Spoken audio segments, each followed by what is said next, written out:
adult content yeah, we can't platform. do. That's Oh, causing yeah, he has his answer. I was trying that's to be causing so mischievous. much. Don't mind.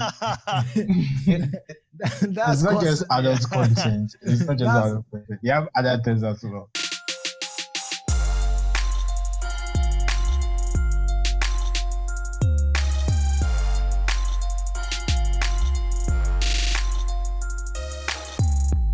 Hello guys, welcome back to another episode of the Self-Taught Novice with myself, that's your Bane, and Bosom Silas Bimpon, and we have all-powerful Maxwell Dankwa. And today is actually a really unexpected episode because we didn't really plan for it, and the opportunity just came and we decided to take it up. But Maxwell and Silas, how has your week been? What's up? What's new since the last episode? Basically work, and I just came from the dentist, so like I had a dentist appointment to change my braces, so I'm currently in pain.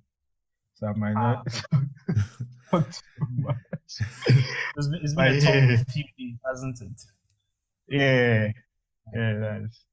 But then the pain goes away after a week, so like I'll be fine. Okay. Well, How about you? just like of being currently relieved of duty, so it's been a dull week. I just came back from my jogging, so yeah, nothing out of the usual. So you haven't motivated Ben to go out yet? Oh no, the guy is not interested in exercising. Just pays lip service to it, but he's not interested in exercising. I probably, based on the last episode, doesn't form part of this preset for essentialism. So. Have you guys downloaded the book? I have. I mean, I have, like you said. Yeah, it's a Silas. But sorry, have you read the book? That's what I meant to. I read the book. I read it. We record like Thursday. We've hardly had time. Give it time. Read it and relax. Relax. Read it and change your lives. Anyway, so this episode we are really going to dive into privacy on the internet. We have a special guest, and he is the founder of pettyvid.com. We have Craig Stadler, and let me just read his bio before we move on. So, Stadler is the founder of his own privacy-focused multilingual video search engine, bringing you videos from 50 plus diverse sources and networks that are non-biased. Craig bootstrapped the business from the ground up, being a programmer for 40 plus years, specializing in search architecture for 10 plus years, originally founding TV streaming service called CTube back in 2001, many years before YouTube was a thing. And I'm really curious about this. He's since gone on to be featured countless times while developing the PettyVids network, being the biggest privacy-focused video search engine and growing. When he's not coding and developing, you'll find him collecting classic Tron memorabilia, playing the drums in death metal and grindcore bands for 25 years, and running a retro movie theater, Airy Movie House. Let's welcome Craig to the podcast today. We are on a budget, so maybe we'll insert claps here, but then we probably would. Okay. Greg, welcome. Hey guys, thank you for having me. Yeah. Novus podcast. Yeah. Thanks. I'm curious, how did you find out about this podcast? Because you just sent an email to our regular correspondent, through our regular correspondent. Yeah, I had actually used a service that focuses on a couple of different topics, but they have lists of podcasts and contacts for political-based podcast and tech-related. And tech can obviously be really diverse and that kind of thing. But I think what it is that I'm doing can apply to a lot of different things. So I was kind of trying to be a bit broad in contacting people. So, yeah. What service is that? I'd have to look. I have an assistant that basically found it was like a paid service where you pay per month and you can extract contacts and email addresses by the topic that they discuss on the podcast. Okay. I can totally email you back and I can find that for you. Yeah. Sure. That'll be fine. So, what's Petivid? So the pronunciation is actually Peteyvid, Okay. P-E-T-E-Y.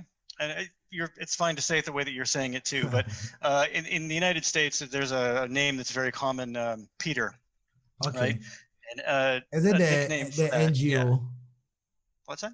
Is it the NGO for animal rights? I'm not sure. What was that? Is it PETA, the non-governmental organization for animal rights? Oh, you're saying PETA, P-E-T-A. Yeah. I'm saying, yeah, no. So P-E-T-E-R is the common male name Okay. for males, and it's kind of like John or Joe or Yeah. something like that in the United States. So yeah, what you're talking about is PETA, which is People for the Ethical Treatment of Animals, but Yeah. completely unrelated. So Peter is a very common name here. I have a cat that I've named Petey, which is a nickname for Peter, essentially. And when I created the website, I wanted to do something kind of unique and everything. So I modeled the website after my cat, whose name is Petey. So if you take the word video and shorten it, put it together with Petey, it's peteyvid.com. And so that's where the branding or the thing came up from. He's actually my cat, and that's the mascot that's on the front page. Okay. That's wonderful. So how did all this start? Sure. So yeah, so the background of this is about 2 years ago. We're coming up on the 2-year anniversary. I was doing research and looking around the internet, and obviously YouTube's a big thing. That's all well and good. But I was going to other search engines, alternate search engines like Bing and Yahoo and DuckDuckGo and different ones like that. And I was trying their video search out. And everywhere that I went and did video search, pretty much all I got back was YouTube, which I found really curious because, having watched the web develop and all that kind of stuff and been a programmer for so long, I remember there was a lot of other ones that were out there along the way, like Dailymotion and MetaCafe and Vimeo and Vio and all these other ones. And so I'm wondering, like, why is it that every time I do a video search, I'm only getting YouTube stuff? Are these guys like not in business anymore or something? Mm-hmm. So I start looking around, and sure enough, they are still there. But due to sheer numbers or algorithm or whatever, mostly what you get back is YouTube stuff. And then when I talk to people, they said, well, I don't really use video search. I just go straight to YouTube because all I get is YouTube anyways. And that makes sense logically. So I started thinking to myself, what if I made a video search engine that primarily catered to the sources other than YouTube? So if either there's something you couldn't find on YouTube, or you're just interested in knowing what other sources are out there, you could use my video search engine. And so that's where the whole thing started about 2 years ago. The initial goal was to have about 10 different systems in there outside of YouTube. And that could be like, Twitter and Instagram and TikTok and a whole bunch of those things. But primarily focus on video content other than YouTube. So the initial goal was about 10 systems and about 10 million videos within the first year. So now after 2 years, it's coming up. I believe our anniversary is in another week or two. We're at about 570 million videos from 74 different 74 platforms other than YouTube. So it's exploded into something much bigger than I, anticipated, which is a good thing. So if the goal is to provide variety to people, certainly having more sources and more data is always a good thing. So that's what it ended up, turning into. Now, the privacy aspect is a different thing that we kind of added on, but the initial goal was just to give visibility to all these other platforms other than YouTube. Okay. So, like you said, the initial goal was to give visibility and sort of bring options, but then later it dovetails into something about demonetization, censorship, and the likes. And that has really brought a platform like yours into the forefront, especially with the advent of cancel culture and woke behavior and whatnot. Right. So I want to know, where do you stand on the current climate politically and culturally? Where do you stand as a platform? Well, the platform itself, essentially. So, like as I had said, the initial idea was to provide, the diverse content kind of thing. But things have kind of escalated in the last 2 years in regards to the subjects that you're talking about.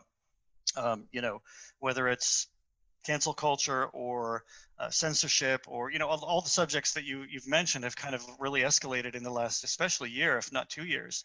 So in seeing that, I found that it was even more important for me to add more sources, and so I did further research to find, because YouTube itself is, I don't want to say changing, but like has kind of ambiguous terms that they do end up deplatforming people and Exactly. demonetizing people, and revoking people's accounts across their entire system. There's just so many stories like this that I ended up getting emails for, that kind of thing. It became more and more important to embrace a lot of other platforms that came out in the wake of that, like BitChute, for example, out of the UK. They're a really, really big outlet for free speech and that kind of thing. There's a social network called minds.com that is, coming out, and I mean, they've been out for a while, but they're pretty much giving. Yeah, but Craig, let me jump in here. Oh yeah, go ahead. Sorry, yeah. Like you said, you've gotten calls from several quarters about being demonetized and whatnot, but YouTube's reasons are basically contravention of community guidelines. So if you make an argument of free speech, is that in any way to suggest that your platform doesn't have stringent community guidelines? And what does that say about how sanitary the platform would be? Well, no, but that's an interesting point. So the PDVid itself does not allow users to upload video content. So it's a bit different than YouTube itself. It's not a video hosting platform. It's strictly a video search engine. So because users don't upload video to PDVid and it functions as strictly a video search engine, it actually can provide that free speech aspect completely, because basically all we do is we rely on the platforms themselves, the 73, the 74 platforms that we're encompassing, to have their own terms.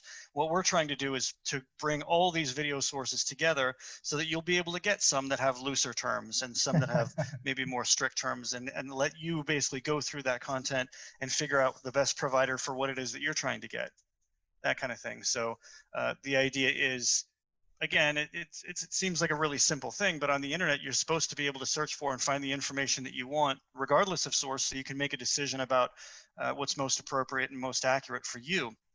The difference between doesn't mean that PT doesn't choose what's appropriate for the user, but the user that has to scout through the search results to find out what's appropriate. Unlike Google, that intentionally filters out the search results to suit what they think you should see as a user. Yes, absolutely. So, well, I think what you're really speaking to is the relevance, the algorithm itself that it uses for relevance. Yeah. And so we use kind of an old school based keyword type relevancy, whereas Google is encompassing machine learning and previous user interactions and that kind of thing to decide what to show you. And if one person searches for something on one side of the world and then another person on the other side of the world searches for the same thing, they might get completely different things based on those algorithms.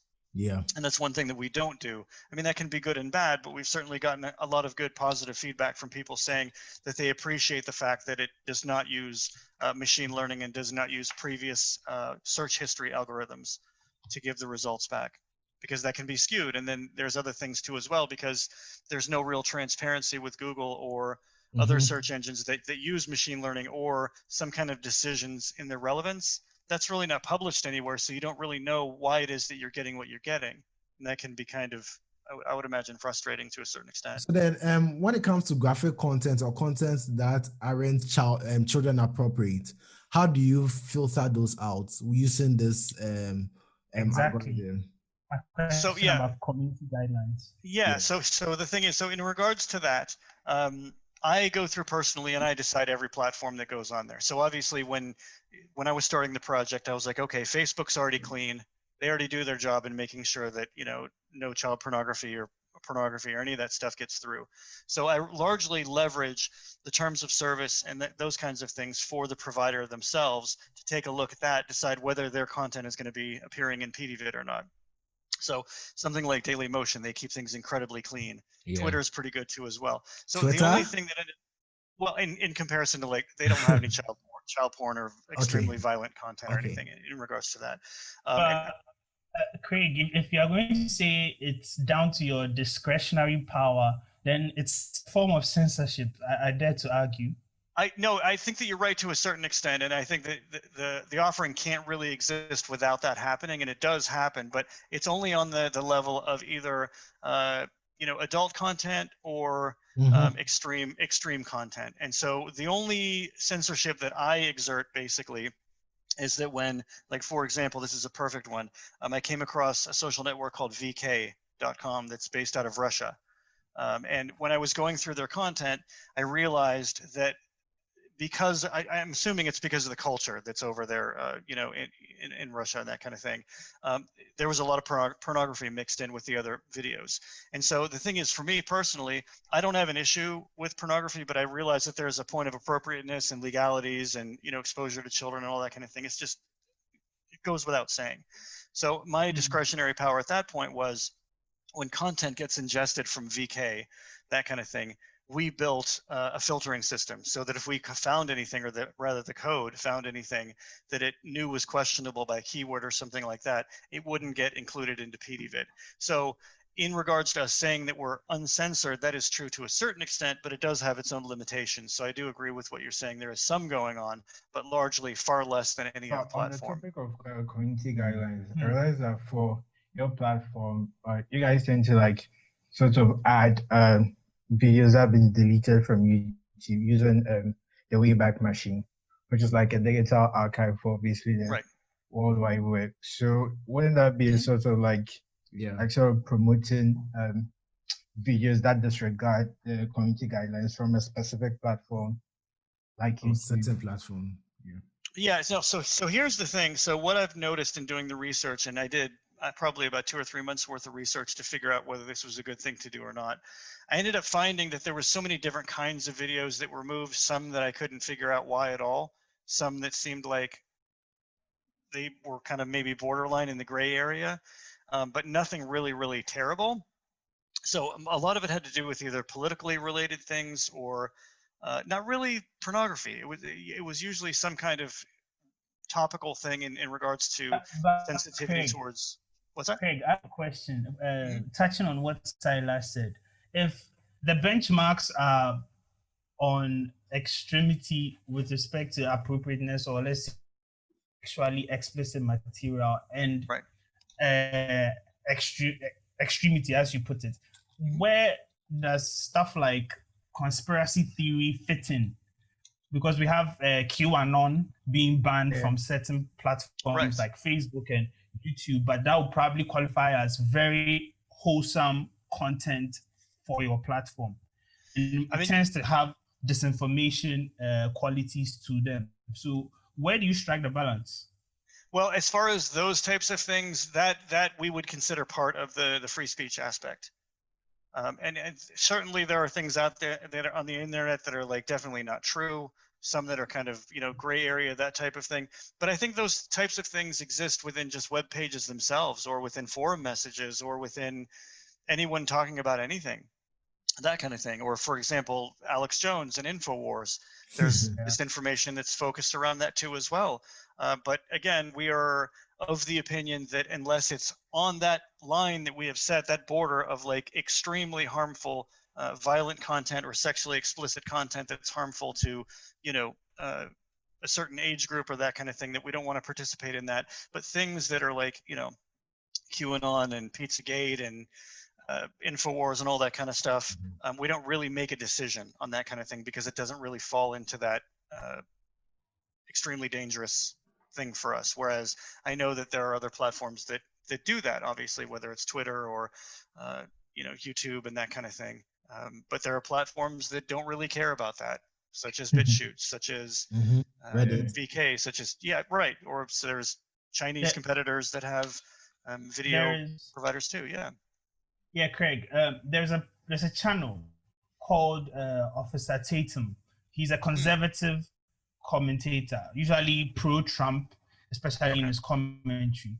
He was deplatformed and demonetized, and his channel was reopened, but now he's obviously not getting monetized. So he's opened a Patreon account to back his earnings and whatnot.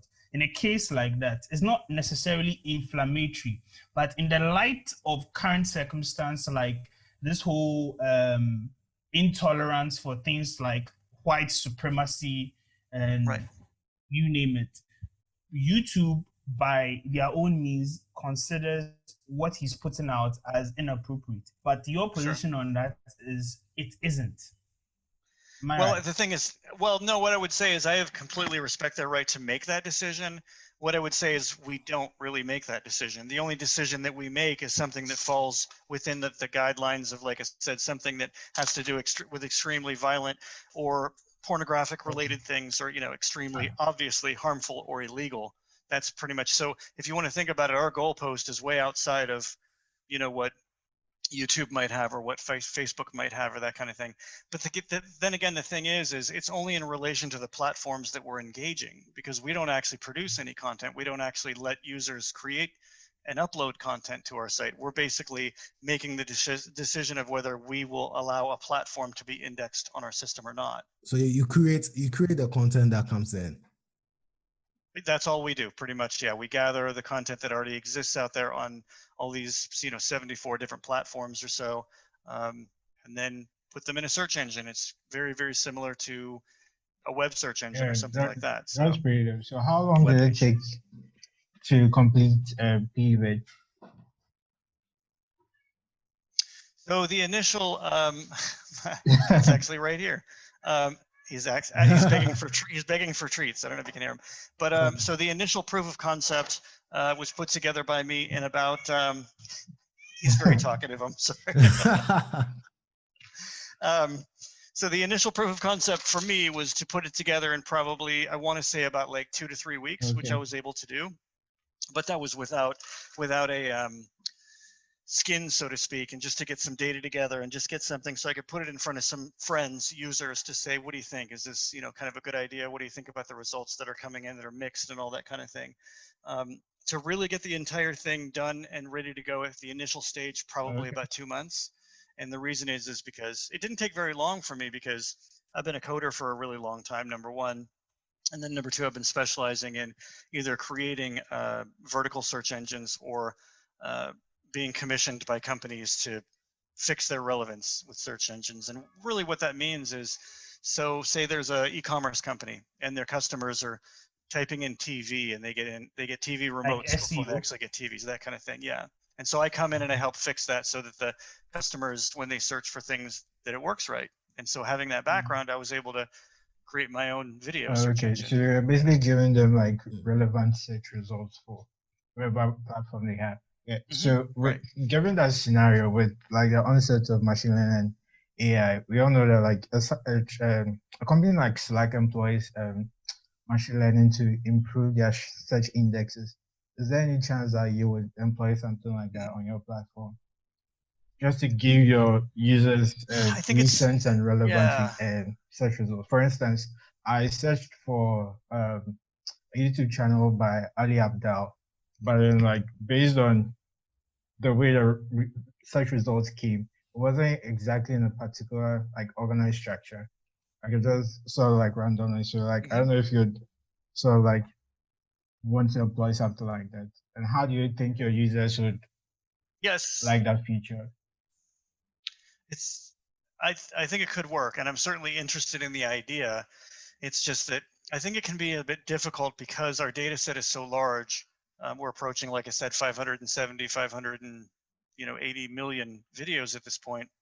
The other thing to note too as well is it's fully multilingual. So if you go into the search box and you type in a query in Farsi or in French or German, you'll get results back in those languages from platforms that support those languages. So as far as using machine learning, we would probably have to identify the data sets by their native language too as well, to at least start out. And then I'm not sure how all that would work relevancy wise between mixed languages and things like that. So I'm into the idea of that. Yeah, I'm into the idea of doing it, but when it comes to relevancy, that I found, at least in the first probably 6 months of testing this with focus groups, it's hard to strike a balance of kind of making everybody happy on some kind of, baseline. It's always difficult because there's always going to be somebody or a few people that are like, well, it should work this way, but then it ends up breaking things for everybody else. And I'm sure that's a tough testing thing for a lot of people when it comes to UIs and all that kind of stuff. So the short answer is I like your idea. I'm just really not sure how to approach it. And I think maybe once our user base gets larger, we might put something on there to get them involved to get feedback to do that. So, well, I mean, initially what we had in the, as far as SEO goes with Google and the other ones, was we only wanted our homepage indexed, and we wanted it indexed because we wanted, so if people were typing a video search engine or video search or something like that, that we would come up. And I think with Bing right now, if you actually go and you type in video search or video search engine, I think we're number 3 or something like that. So we were able to do that at least on Bing, not necessarily on Google, but what we decided to do at a certain point too as well is to make every one of our video results playable within our system so that they could be indexed by Google as well. So if somebody's looking for a particular video and we have it and it's playable, then that would appear within the SEO spectrum and within the results of the Google index. We're still waiting on them to pick up a lot of our pages, but the SEO game is difficult, and the landscape changes, kind of every few months, depending on, what Google decides to do, and they don't really publish a whole lot of this stuff either. So, right, absolutely, yeah. So I guess what I would say is, again, the short answer to this would be, we're trying to focus more into the branding of the product and what it is that we do, rather than the content that's inside of it. So being known as a privacy-focused video search engine, I think, is more of what we're trying to do, and trying to appeal to people that, either want something different. They want to find out what's outside of YouTube, or maybe they just don't like Google. Maybe they don't like YouTube. Maybe, who knows? They could have a lot of different reasons. But we're open to any of that, just to be some kind of value add to their experience. We don't really want to replace anything. We just want to give people the option to do something a bit more of what they're used to beyond that. So yeah. Okay. If you're a big Tron fan, I have this question for you. Right. In 1982, the first Tron film came out, and a couple of years later, right, fast forward 2010, Tron Legacy came out. Well, I mean, to me, they're very, that's a difficult question, because they're completely different things. They were made in completely different ways by different people and different generations and all that kind of thing. And for me, there's a huge hook into like seeing that first movie nostalgia-wise, because I was barely getting into computers at that point and barely getting into programming, and it kind of really accelerated my excitement for the whole world of computers, and everything was kind of brand new at that point, kind of thing. Very much so. Obviously no internet kind of thing in the way that we know it right now, and certainly no web.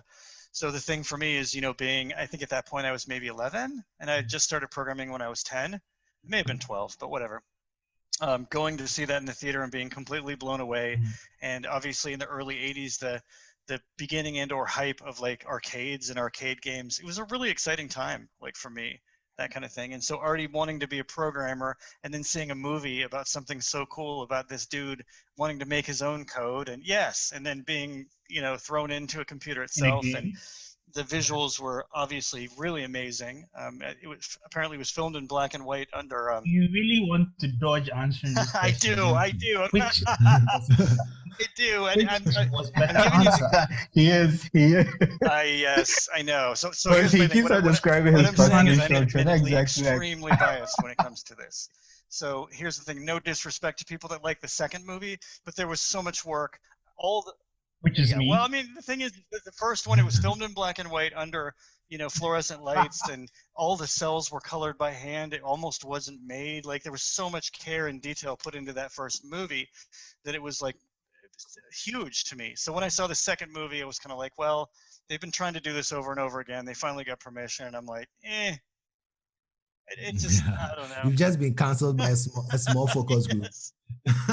So again, I should probably go back and try to rewatch, but there were so many things that were, I want to say, just very formula and cookie cutter and that kind of thing. And keep in mind too that in the early 80s, Disney was trying to get into making science fiction, like The Black Hole and like Tron, and some things like that weren't necessarily just cartoons, or like Pinocchio and stuff like that. So they were trying to be really push the boundaries. Okay. Yeah. At this point, I'm going to ask Obin to pull up Tron 1982 from YouTube for us to see. I mean, there was zero special effects. I can't see how you could pick that up, but 2010 it was way better. All right, so I'm about playing the trailer. Everybody's got their own thing. I get it, you know. I respect that.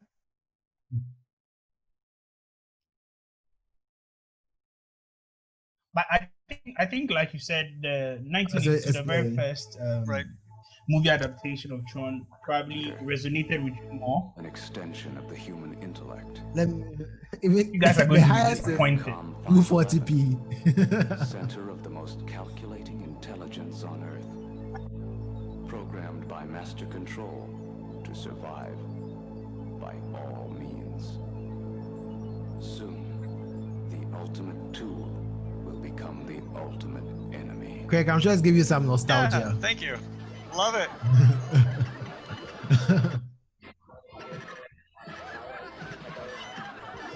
I still do not understand why you want to break into the system. Because, man, somewhere in one of these memories is the evidence.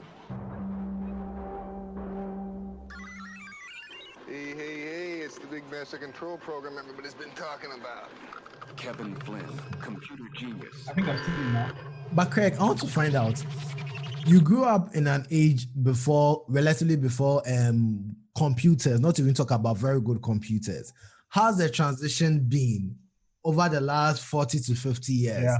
Because there's been a rapid, because computers didn't used to be in homes, they used to be in offices, factories. But now we have computers in our pockets, in our shoes. Right. How's the transition been for you? Well, because it looks like you've adjusted very well to it. Oh yeah, absolutely. I mean, the thing is, it took me a while to get a smartphone, but here's the thing. When I was a kid, 10, 11, 12 years old, whatever kind of thing, and seeing the personal computer kind of just taking hold, even with the old Apple II and stuff like that, super exciting, super awesome. I expected things to accelerate like a lot quicker than they did. So for me, like having a phone modem, it was fun and everything, but obviously really slow. And then, time went by, and then the internet, and then AOL, that was still dial-up. So for me, I was like, you guys, like we got this internet thing out there, but we still got to dial through a phone. And I'm like, come on. So for me, I want to say that I'm not, wholeheartedly disappointed, but I did expect things to move on a little bit faster than they have in a way, if that makes sense. So what were you on the 29th of June 2007 when Apple announced and released their first iPhone? And what difference did it make in your life as a geek or a computer head? Here's the thing. I didn't get a smartphone until probably about less than 2 years ago. Before that, I certainly had. Yes. Why? Because here's the thing is I was always at my desk. I was always coding. I was always in front of like, a legit computer anyways. So how are you communicating? Like WhatsApp, Twitter? They're using a flip phone. No social it was media. a flip phone. It was called a juke at that point. They were really tiny, like switchblade phones. That's what I used. Like a banner. I think Ghana will call it Goma. Like a banner phone. Yeah. Yeah. Okay, crazy. And also, but back to the topic at hand. You don't really censor. Yes. Quick one. I have a question. I'm going a bit off topic. Yeah, the closest I come to, I'm in Africa. The closest I come to anything rock is probably Imagine Dragons. So when you mentioned death metal bands, right? I recall watching a documentary about Morbid Angel. Of Do you know course. that band? Yes, from Florida here in the. How good are they? Are they the best? Because that's the closest I come to knowing anything about death metal music. No, I mean, certainly they were the beginning of that. So they started, I want to say, in the late 80s, and death metal here in the United States got big like in the early 90s. It's not that it's not big now, but it was a brand new thing in the early 90s. And Morbid Angel was on the cutting edge of that. They were from Florida here in the United States.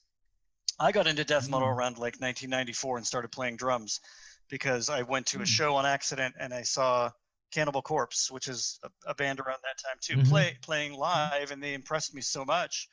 And I so identified with some of the audience members that were being like just so excited and moved by that. I was like, I want to do that. I want to play drums and I want to do that for people, kind of thing. And of course, I love the music. What Metallica? Because I know they're also popular around that time.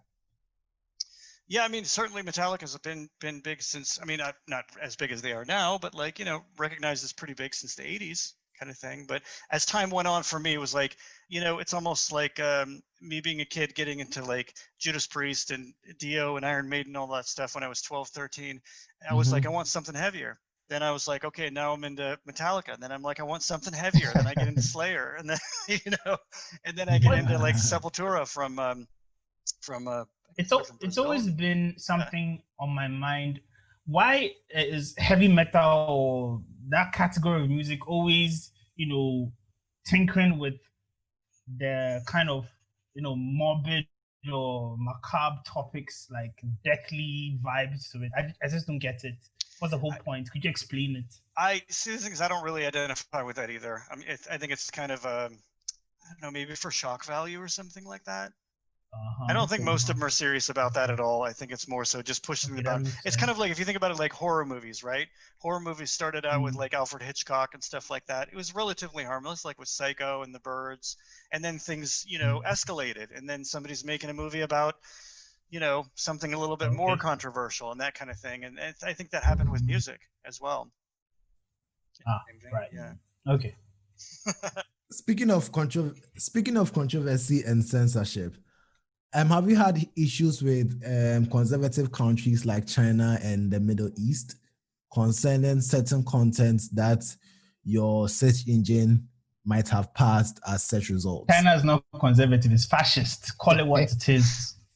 Well, we do not want to. Yeah, I was going to say, I just haven't gotten that much feedback from anyone except end users. And usually the feedback that I get is someone saying they really appreciate what we're doing, or they found something they couldn't find, in other places. But as far as getting anything from some larger organizations or any contact like that, haven't gotten anything. So I'm, knock on wood, I'm grateful for that, because it's not something I really want to get into, but cross that bridge when I get to it. We'll see. I don't know. Yeah, but I would tend to think they're probably controlling all that stuff through, their ISPs and stuff like that anyways, if they're censoring on that level, maybe. I don't know. yeah, but when a platform like this gets bigger, to definitely like make waves, like probably get deep into those waters, because like given the way the US is very critical about how citizens' data, especially like internet data, is moved across from various regions, might definitely get there. So like given was the last month or so when Congress held the antitrust hearing with the 4 major tech companies. What was your take on that? I don't think I'm familiar with what you're going through. I mean, I know there's antitrust things involved with Google, like in France and stuff like that, but like, I'm not sure I know what you mean. Oh yeah, I forgot that you mentioned that like you haven't been updated of anything for the past like 10 years. So it's something that happened recently. So Okay. I think that would probably be why. But like how do I put this? What exactly happened? So basically, I think what happened was that there have been some antitrust laws that these companies seem to have gone against. So Congress summoned Bezos, they summoned the Google CEO, they summoned the Facebook CEO, and who was the other person? CEO, Tim Cook.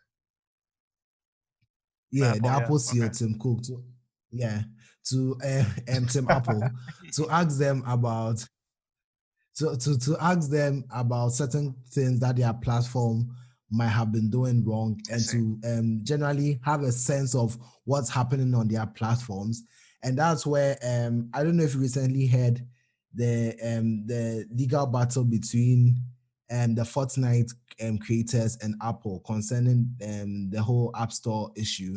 So they defended their App Store. They defended what Apple is doing to help its users with respect to security, and also to what Apple is doing in light of following legal statutes. So that was basically what this hearing was about. So I knew some of that was going on. I know there were hearings here in the United States too as well, where they were having discussions with like Mark Zuckerberg and a whole bunch of other people at other organizations and that kind of thing.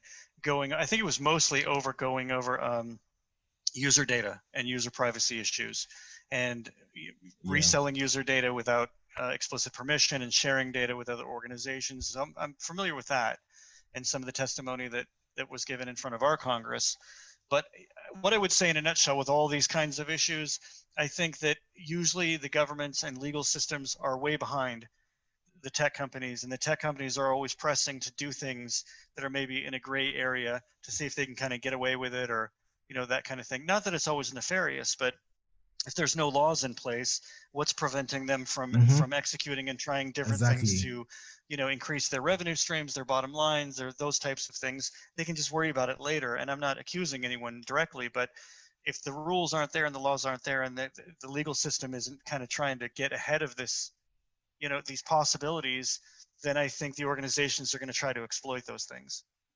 And I think that's kind of what so how are you protecting the data of your users? So basically, when I designed the search engine, being very familiar with like Search Encrypt and Ecosia and DuckDuckGo and things like that, I looked at some of the models that they were using. And so the big decision that I made with PDVid was not to save or sell user data. And when I mean user data, that you don't have to log into PDVid to use it. It's just a search engine. But when you do a search, we don't save your IP address and your agent for your browser, and we don't save your search history either. And so by not saving that information, we have nothing to sell. And so it's just not part of our revenue model at that point. So not only are we respecting the end user by not saving, you know, their search history and that kind of thing, it's just not something we're even entertaining to try to make money at that point. So we're using other methods like a Patreon, and like we have a YouTube channel where we review other websites, and we have affiliate programs with them. But is it sustainable? Because with all digital platforms that have a heavy user base, they end up selling the data of their users to advertisers as one of their major but hidden income streams. Right. So here's the thing. In regards to other platforms, there's a lot of infrastructure involved that we simply don't have. So because we don't let people upload videos, we don't have to have a ton of disk space or a lot of servers or that kind of thing. So our overhead is incredibly low because we don't save user accounts, and there's nothing to log in. There's just so much infrastructure that we don't have to pay for at this point. By being just simply a search engine, we don't have to make that much back to actually break even. When you think about like YouTube, I want to say they existed for at least 10 years and didn't really make any money because they were constantly having to reinvest and grow their infrastructure before they even started making any money, because there was such an... Just like Amazon. I bet that too, as well. Yeah. And so the route that we've taken is to try to, you know, remain incredibly minimal when it comes to infrastructure and the technology that we're using to be able to serve the product so that we can sustain on very little, kind of, so to speak. Yeah. Recently, with George Floyd and all these things happening, the Reddit owner Alex Ohanian came out to join this whole trend of people voicing their opinion about the matter. And he got some backlash because the platform which he founded is one of the most infamous platforms when it comes to unchecked speech. Understand? And people feel that he can't claim any moral high ground because he's enabled it, because there are some Reddit communities that discuss some, you know, ordinarily abominable topics, and they go unchecked. You understand? And people feel that as a platform, he should take up some responsibility. Okay. You are not a platform, you are not hosting, but you are in the form of a directory or a curator. So that means you are providing a convenience. People coming onto your site are able to gain quicker access. So if anything at all, you can facilitate something. That comes with responsibility. You can't say there is no responsibility. So if you've lowered the benchmarks to such a level where typically inflammatory things that won't stick on YouTube are actually existent on your platform, and there might be certain repercussions in society, what then happens when people, call you to task that you should take responsibility? What is your position on that? My position is it's kind of similar to, and you're right, we are not a publisher of any kind. It's more so a directory, if you want to think of it that way, or a traditional search engine, regardless of what kind of content it is. So Google has made the decision, as far as I know, to censor certain types of content in regards to video, but not necessarily in regard to their web search, which is kind of interesting to me that one would exist and not the other. But in regards to responsibility, we do have the ability for someone to actually send us what's called a takedown notice. So we've done our due diligence to make sure that the platforms that we've chosen don't have anything along those lines that I talked about before, which is excessive, harmful, illegal, those types of things. If something does happen to appear on that platform, number one, it's the responsibility of the platform to watch that and to do their due diligence and make sure that that is removed from platform. But secondarily, if a user comes to us and they're like, hey, there's a video on your site that's I'll just make something up, some type of beheading or something like that. You need to remove this. We do have it in our terms of service and in our communication that you can submit that to us, and we will do that. But we've never received anything as of yet, kind of thing. So no news is good news, I guess. I don't know. It hasn't happened yet, but it's something. It hasn't happened yet, but it's something that we did provide the ability for that to happen, kind of thing. We're not going to completely look the other way. It's just that we're waiting for someone to tell us that something is there that's inappropriate. Other than that, we let the actual platform that's hosting the video to make that call and make that decision and remove that. And if they remove it, then it's not going to appear on our stuff. So. Okay, concerning the takedown notice, I want to explain further, because oftentimes we see that sometimes some websites index things that we personally haven't submitted to them. Let's take, for example, with this podcast, it started some years back with a different name, and if you search for that name in Google, you realize that some platforms have already indexed the old websites with some of the old content, with the pictures, but then all these things have been taken off the internet from my part, or from where I am. So ideally, those things shouldn't be existing on the internet. So how do I go about telling the platform that, okay, these things need to be taken down, or any person who may have a similar issue? How do you go about that? Well, here's the thing: is ideally any website or any provider of content has some kind of contact form or some kind of email address to reach them. I mean, sometimes there's not, and that makes it really difficult. And if they don't, then you have to go through the domain record to find out who actually owns the domain, and hopefully that's not hidden, and you can try to reach them through that. But it can be a difficult process. So what we decided to do to be transparent about that is to provide a direct contact form. So literally it's kind of like 2 clicks and you can go in and send us something right there without even sending through an email. You can just send us a form, kind of thing. But I do know that some organizations like to remain, I don't want to say uncontactable, but to make it very, very difficult to do that. And that's unfortunate, but ideally that would be the way that you would do that is Google. Yeah, Google.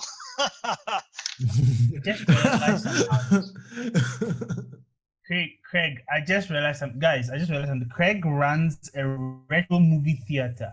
No wonder he doesn't like Tron Legacy. It's like he doesn't like it. Anyway, okay. All right, sure. Anyway, so you're saying concerning taking down stuff. Yeah, you're making a submission. Right. Well, so, I mean, the thing is, it's like I said, ideally with either the website or the content provider, they provide some means to actually reach them, but that's not always the case. And that would be the way that you would do that.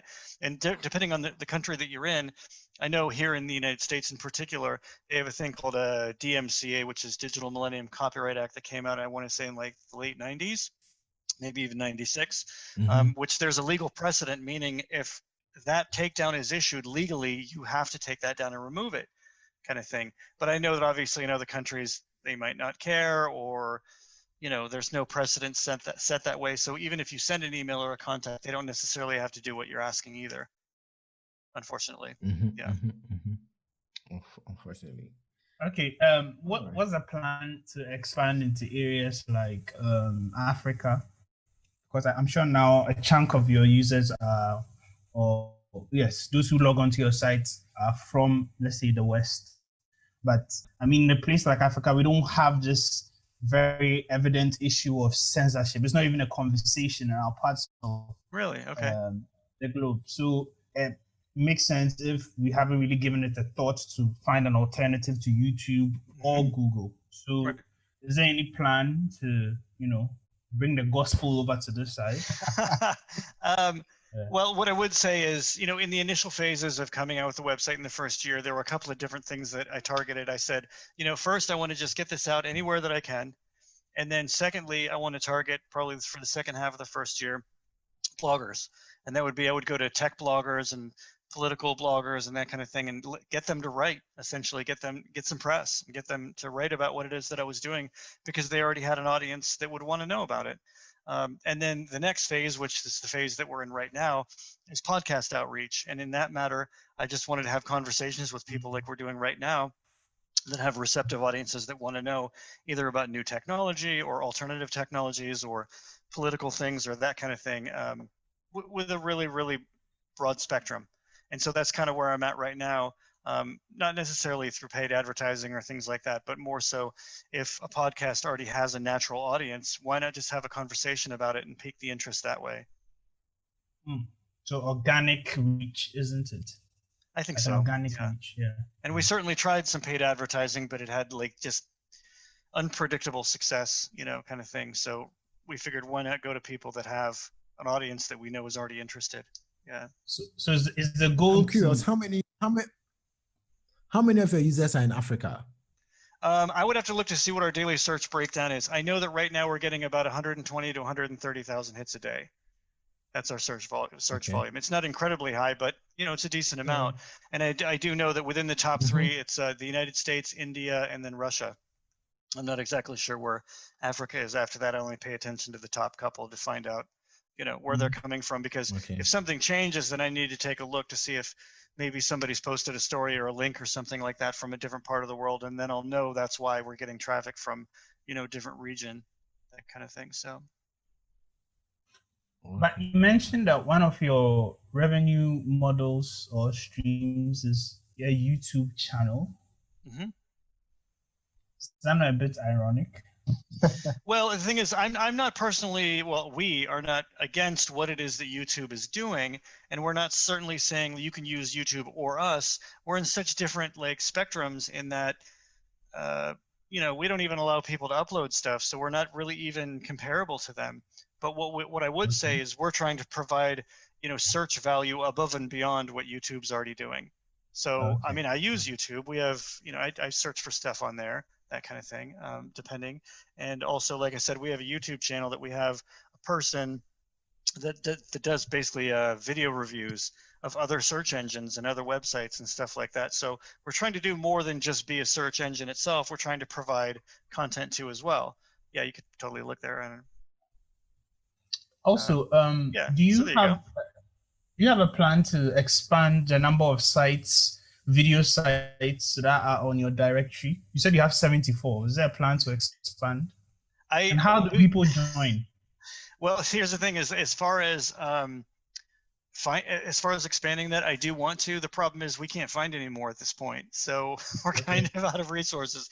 I know more video sources will come out, but we've done all the major ones and all the pretty obscure ones too as well. We even do TikTok and stuff like that, and Quai, which is I believe a Latin-based competitor to TikTok. There's just so many that we do, along with the major ones like Twitter and Instagram and all that stuff. But when they come out, I keep my eyes open and try to add them. We even added videos from Mastodon, which Mastodon is a standalone kind of social networking platform.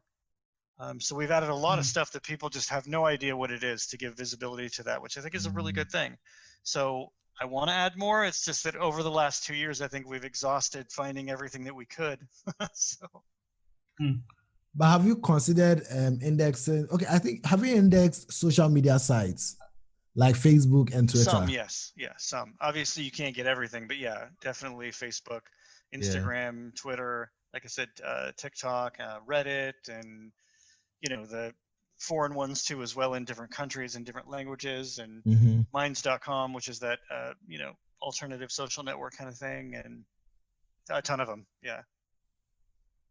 So have you considered OnlyFans? What's that? What? OnlyFans. Wow. I'm not sure I know what that is. What? Okay. So OnlyFans is the newest adult content platform. That's That's Yeah, causing. Alvin has his answer. He's trying That's to be causing so mischievous. much. Don't mind. That's It's not just causing. adult content. It's not just That's adult content. You have other things as well. Not just adult content. Yeah, But you're that's mostly known for adult content. Silas, do you have an Yeah. OnlyFans account? That would be Okay. devastating. Why would I have yeah. one? I Never. mean, the thing is, my take with any kind of adult content is like people already know where to get that stuff, so I don't even need to get into that. Mhm. So Mm. yeah. But probably someone would want like one source to like sort of like bring everything together. I mean, maybe, but yeah, it's just I don't know. I've focused on this so heavily that like I want to continue with this for a while, for at least the foreseeable couple of years. We're almost at that point, really, really close to like making enough money to keep everything running, without worrying about it, that kind of thing. And it's barely been 2 years, so I'm super happy with it. That was my goal for the first 3 years. So Google, for example, when you do search for adult sites, they show up. right. So what's with your position about being particular about not having adult content, visible on your site? Sure, Because you're Google has it. Yeah, no, I mean, I think that's totally cool that they do and that kind of thing. One of the things that I was interested in doing from the beginning is have this be a very well accepted and respected video search engine within universities, institutions, libraries, the whole spectrum, whether somebody's a free speech advocate or, all that kind of stuff. Always like on that level of, it almost seems like, I think if I was to allow adult information or pornography in there, it could be written off very easily and it could be dismissed very easily. And I think by leaving those things out, it gives it a point of legitimacy, I think, in a way. I'm not saying that there's no need for pornography. I don't even want to get into any of that, but you know what I'm saying? It'd be easy for someone to say, oh yeah, don't use that. There was some, I don't know, XYZ on it or that kind of things. And we have basically got, are walking on eggshells. It's sensitive, and we have gotten like recognition from some really big libraries and universities in the process in the first year. So it's been good. It's worked out. Okay. So isn't that a sort of censorship? It is. Because Yes. right now you are. It is, of course. There's a small focus group that's actually pissed at Craig. That why isn't Craig showing us what we want? Well, it's a necessary evil, I'm afraid, and it's just how it goes. I don't know. And that's been a major challenge with most platforms. Like let's say let's have a case study. Twitter as versus Instagram. Twitter literally shows everything. So far as it isn't against children or isn't necessarily really against hate speech. But for Instagram, I read recently that even if you put an OnlyFans link in your bio, your account can't be suspended just by doing that on Instagram. So you realize that all these platforms have different community guidelines, but there isn't really a benchmark. It's just by virtue of the opinions of the people who actually will set up these platforms, and taking that into consideration, PT also goes in that light. That's why there are certain things that you consider you are just not going to touch, or you are just not going to give credence to. I think that's fair, but what I would say is I think we are far more generous or liberal, than most of those organizations. But the other thing too, as well, I think it's easy for us to make this decision and be so broad when we don't have a user base that's nearly as big as some of these other platforms. I imagine that would be incredibly difficult, to make those decisions, because maybe we're getting 120, 130,000 hits a day. That's fine. But imagine how much traffic Twitter's getting and that YouTube is getting and all that kind of stuff. The sheer number of people that they're trying to accommodate, opinions. And in that case, how do you plan on going mainstream? The thing is, I'm not really sure at this point. I have an idea of benchmarks of the amount of traffic that we're trying to achieve, because I believe that if we can get a certain amount of traffic, there's a certain amount of revenue that comes with that. And then we can balance that against how much equipment costs and all that kind of stuff. I do think at some point in time, it's not out of the question that we could entertain maybe an acquisition or something like that from either a private organization or a business-to-business organization, because I feel like the data itself, what we're gathering, has application beyond just a business to consumer situation. I think it's great that the end user can find videos, but I also think there's incredible value in applying some kind of internal algorithm or machine learning or that kind of thing on a data set that's this large and this diverse kind of thing, whether it's some kind of, academic research or business related research. I'm not against that kind of idea either. So in the meantime, I just want the data set to be as rich and as large and diverse as possible, and then to continue to grow the user base until I see what makes the most sense. And I don't really see that totally happening for a few years. So it's just kind of like, so do you plan on growing so large that you can take on existing platforms like YouTube and replace their dominance within the video search ecosystem? The answer is no, because I don't ever want to go into that whole like video uploading spectrum, and that's what that would require.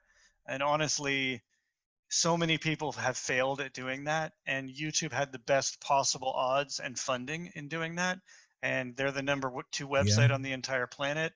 So I think going up against something like that without having a very specific and niche audience would be kind of like suicide in a way. It just doesn't seem to make a whole lot of sense. But if you have a very specific audience, though, I mean, I think it would be suicide if you keep on bootstrapping it yourself. But if you come into, like you said, an acquisition, you never know. Right. It's highly possible. And something funny I saw, because acquisitions would probably change your business model. Something funny I saw recently. Right, that's the other option. I'm open to that too as well, changing some, elements of the business model. The main thing first and foremost was to get it into the black and get it, paying for itself within the first 3 years. That was pretty much my first, order of business, and not taking any funding from anyone else, so that, that it didn't end up over its head and then poor decisions were made simply based on the fact that we owed somebody money or that kind of thing. So all that's been alleviated. I've funded it myself. I built it myself. It's kind of all my own expectations, all that kind of stuff. So it's nice that way, not having external factors involved that might kind of hijack or dismantle like what the mission is for what we're trying to do. So you run everything from your home? No, I use external dedicated servers here in the United States.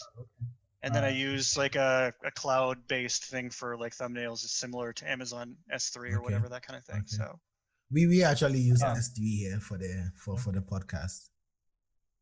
Yeah. Sure. Good stuff. But I'm really curious now. Besides the conversation on censorship and all, what do you think about Alex Jones? Because you mentioned him about 2 or 3 times in this episode. And your views so far have been sort of positive and somewhat not really positive. But I know he's a polarizing character. What do you think about him and his InfoWars show?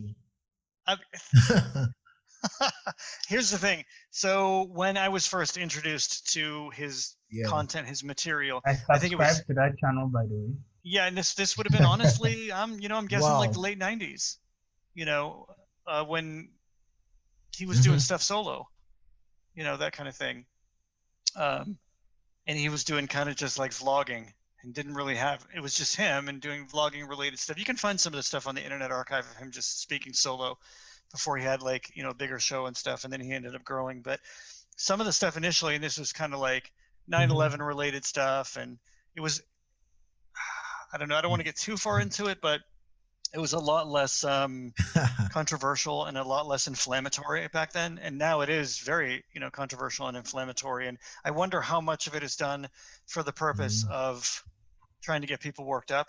And that's what makes things questionable for me, as far as when someone's, it's simply to get people riled up. I don't know. I don't know what to think about that. Some of the things he says are obviously exaggerated and not necessarily true. But then some of the things he also says are really, really true. And that being a sound adult who has been through the whole academic system, you should be able to take in data and sieve out the information and throw away the chaff. But another school of thought is also saying that no, this data set shouldn't even come to you in the first place, because it ends up polluting the minds of people who do not necessarily have the sound mind of sieving through the data set and finding out yeah. information. What do you think about that? Because it's actually a huge debate concerning censorship of Alex Jones. No, I think you make an absolutely excellent point in that way, because there's a certain sentiment in my mind that it's like, you know, people might not have the wherewithal, or like, I don't want to say necessarily the intelligence or whatever kind of thing, that they might take things at face value that were never meant to be that way in the first place, but he's simply doing it to be extreme and inflammatory and that kind of thing. And the end result might be that that person who ends up receiving that information might make poor decisions as a result. And that's incredibly unfortunate. In March, Alex Jones sold coronavirus healing toothpaste. Who heard about that? I did see that. Yeah. You know, it's difficult because, like, in the country I'm in, being like very much, for the most part, like free speech and capitalist natured and all that kind of stuff, all these things fall within that. But then you have to make that decision to a certain extent about, it's kind of like we have laws in this country to protect you know, the elderly that are being taken care of from not being abused and that kind of thing. And I related to a similar topic in that, you know, not that we're going to pass any laws here in the United States to protect people that are not so bright from Alex Jones, but like, you see what I'm saying? It's in the same sentiment that I think people want to, I don't know, look out for or protect, or to a certain extent. So I get both sides. Looks like a very delicate area. He is polarizing. It's like there are some days you agree and like him. There are some days you are like, just duct tape this guy's mouth and let's move on. Right. Well, I'm to the point right now that, and it has been for quite a long time with him, that I think he reached a point of being very, very much on that, if you take the scale, heavily weighted on being inflammatory and being extreme and that kind of thing. And there's a certain form of like hilariousness and showmanship in that, but there's another side of it. It's like, dude, come on. But personally, if you watch Fox News, you wouldn't be too surprised by what Alex Jones says. It's more or less true. No, I mean, the media in general can be, the media in general can be very sensational and inflammatory too as well. I'm not saying nobody else besides, you know. And honestly, here's the thing is, if Alex Jones or someone from their organization called me up and said, hey, you want to be on our show? I'd be like, yeah, because I'm all about free speech. I'm all about, free speech. And so, you know, even though there's a part of me that's kind of like, yeah, this is a little ridiculous or whatever kind of thing. It's, people can be ridiculous. I get it. Not everyone's supposed to think the same way as you on this earth. That's basically it. All right, I think is there boys, is there any other thing we want to have a conversation about? Okay, I want your take on you don't like Tron Legacy. Anyway. I promise you I will watch it again within this year and try it out. I will give it another shot. I will. Yes. Maxwell, we just spoke about free speech. That's the stance on the subject matter.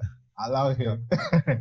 But it's just something I thought of on the topic of machine learning, where given this day and age, where we could have like deepfake videos springing up on the internet, where supposedly we think that someone is in that video, but like technically speaking, it's a fake version. It's not actually the person. Like, what's your take on that, and how do you think? Because I feel like your platform could be used to like counter promote that. Given that, like, you could actually like, either counter and promote it. Right. So I know that there are technologies being developed currently in regards to AI to be able to detect deep fake stuff. I think it's an incredibly legitimate concern at this point, and I think that we maybe should have been trying to get ahead of this before, but it's going to become more and more important for a lot of different reasons. And the big one right now, I think, has to do with politics and disinformation in regards to propaganda and stuff like that.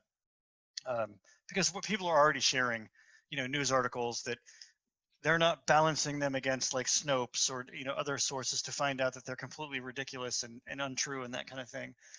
That's only going to get worse with video, because we automatically take video as like, well, this has to be, how could this not be true? If this is this person's face,